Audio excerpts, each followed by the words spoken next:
Sí. ¿Cuál es tu especialidad? Psicología forense. ¿Cuáles cree que sean las motivaciones de un asesino en serie? Pueden ser diferentes, no son uniformes, depende del caso, depende su historia de vida y su estructura de personalidad. ¿Una niñez difícil puede convertir a cualquiera en asesino? Sí. ¿Qué pasa en la mente de un asesino a la hora de un crimen? Pueden pasar muchas situaciones, incluyendo situaciones pasadas vividas que se recrean en el momento de cometer el crimen.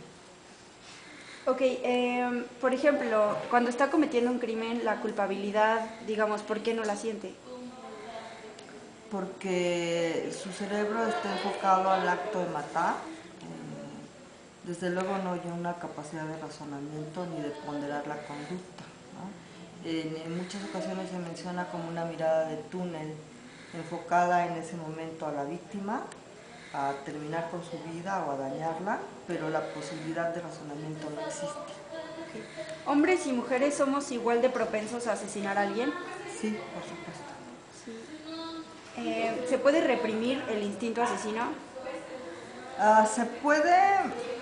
Se puede controlar, o sea, se puede identificar como el aura de querer dañar a otro, de querer, por ejemplo, en el caso de un agresor sexual, el agresor sexual siente, ¿no?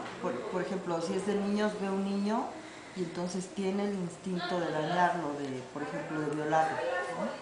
En ese momento, si ya está bajo tratamiento, puede recurrir a pedir ayuda, puede retirarse de donde están los niños. Aquí en México no hay el control que hay en Estados Unidos. En Estados Unidos, cuando son identificados y están bajo tratamiento, ya están en libertad condicionada o total.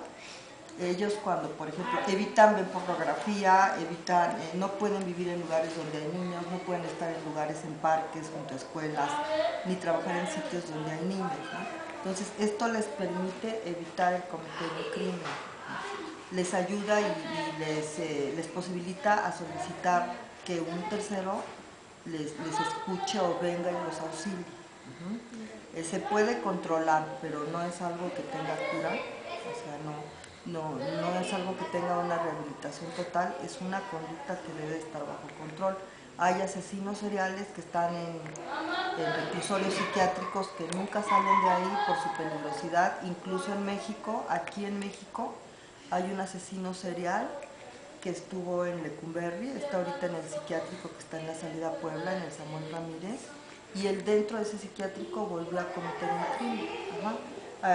Le quitó a un jalador de agua, le quitó el plástico, afiló el fierro, la lámina, y a la persona que le llevaba de comer le agredió, le dio en la yugular y lo mató. Es una persona que le molesta en ocasiones cuando uno le hace preguntas, ¿no? Parece cuando lo ves que es una persona normal, sin embargo muy fácilmente se molesta y se siente agredido. ¿Esto puede venir en los genes o es meramente psicológico? No, si hay una predisposición, bueno, genética no, hay una predisposición. Los estudios actuales de cerebro te indican que, por ejemplo, cuando una madre está embarazada y es violentada por su pareja o por el ambiente, sufre agresión, el feto está recibiendo todos los días grandes cantidades, por ejemplo, de oxitocina, de adrenalina, que perjudican sus conexiones neuronales, y entonces puede ser que no se den estas conexiones o que se den de manera defectuosa, y los estudios actuales de cerebro indican que esto sí puede predisponer al cerebro de un asesino. Bueno, volviendo al tema de la cárcel y los asesinos deberían encarcelarlos o ponerlos en hospitales psiquiátricos. ¿Cuál es su opinión acerca de esto? Encarcelar a un asesino no remedia nada en un sistema como es el mexicano. El sistema en México no rehabilita, ¿no? De hecho, el estar en un psiquiátrico en México, dependiendo qué psiquiátrico, porque los psiquiátricos que son de parte del gobierno, que no cobran, no tienen los enfermos posibilidad de rehabilitarse. Los enfermos que ingresan a un psiquiátrico como el que estoy mencionando de Puebla se deterioran y no tienen posibilidad de rehabilitación. No tienen actividades que los ayuden a rehabilitarse. Si tú vas a un psiquiátrico como ese, los verás que andan sueltos en un terreno mucho más grande que este. No tienen actividades que les ayuden, por ejemplo, a ocupar su cerebro, ¿no? Toman medicamentos que los controlan, hay enfermeros que los controlan, pero no hay actividades que los rehabiliten. Y gran parte del presupuesto que se destina para estos hospitales no llega a su fin, ¿no? Es gente que no tiene, si ustedes van, es gente que no tiene, por ejemplo, una ropa adecuada, viven de la caridad, traen ropa que uno les lleva, pants, camisas, zapatos, que fácilmente los cambian por una Coca-Cola a la gente que vende afuera, o por un café, o por un cigarro. Entonces, en ocasiones como estas que hace tanto frío, andan sin zapatos, están sin suéter. Es deprimente ir a un psiquiátrico como el que estoy mencionando, que es el Samuel Ramírez, que está en la salida Puebla. ¿En qué se basan los asesinos seriales para escoger a sus víctimas? Cada caso es especial, o sea, no podemos generalizar. Cada caso se analiza con toda una metodología científica. No podemos decir que haya una base igual para todos. Sí depende mucho lo que se ha estudiado últimamente de cerebro y de conducta criminal. Depende mucho de lo que se vive de niño, ¿no? Depende mucho del trato, de la agresión que se recibe por parte de los padres. Repito, desde que incluso se es un feto, ¿no? Se agrede a la mamá y se cree que se está agrediendo nada más a la mamá, y todo lo que la mamá recibe afecta el cerebro de ese bebé. ¿Por qué los asesinos en serie se distinguen por no tener ningún tipo de relación con sus víctimas? No es que no tengan relación con sus víctimas, sus reacciones se llama aplanamiento emocional, no sienten. Un asesino serial no tiene ni empatía ni tampoco tolera la frustración. El no sentir empatía nos permite a cualquiera de nosotros dañar a otro en propiedad o en persona. La empatía es fundamental dentro de lo que es la inteligencia emocional. Lo que un asesino serial, por ejemplo, no tiene es inteligencia emocional.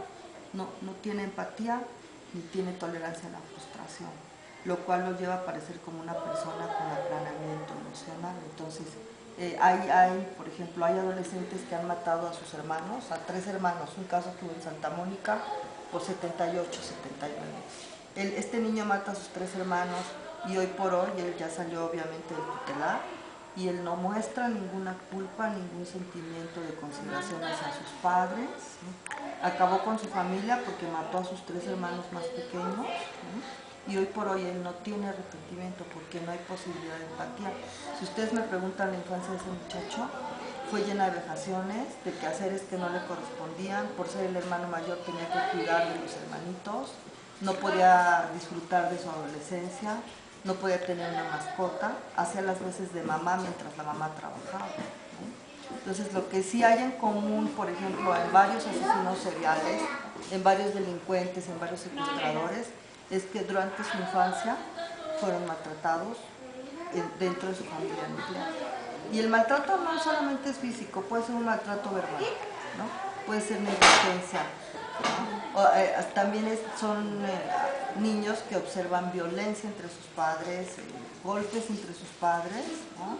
Y que, por ejemplo, hoy por hoy, aquí en esta sección que es educación especial, con nuestros pacientes que tuvimos ayer, tenemos una criatura de 3 años que ha presenciado cómo el papá golpea a la mamá, ha presenciado cómo el abuelo golpea a la mamá, y el niño tiene 3 años, defeca en su calzoncito, no habla nada, tiene ausencias, tiene 3 años y ya fue expulsado de la escuela porque escupe, porque se orina en el bote, porque golpea a todo el que se le hace. Finalmente es un reflejo, ¿no? Finalmente esto que ha vivido lo afectó neurológicamente y ya tuvimos que derivarlo el día de ayer a un neurólogo, ¿no? Y son situaciones que se nos salen de las manos a nosotros porque parecen problemas de aprendizaje, pero si observamos el núcleo familiar, tiene mucha relación lo que ellos viven para estar tan deteriorados, ¿no? Y son niños que si ahorita no se controlan, cuando estén en la adolescencia van a estar delinquiendo, van a estar mínimo robando